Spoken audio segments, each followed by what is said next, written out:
你跟妈妈离婚了。大人总以为孩子还小，其实他们什么都懂。秋秋告诉爸爸，他想妈妈了。看着孩子皱巴巴的小脸，阿满终究是心软了。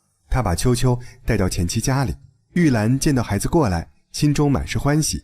他把秋秋带进屋里，现任丈夫老关恰好出差，今晚可以让孩子睡在家里。可是半夜男人提前回来，他被多出来的孩子吓了一跳。老关这人心胸狭隘，他认为结婚是两个人的事，所以坚决反对妻子把孩子带到家里。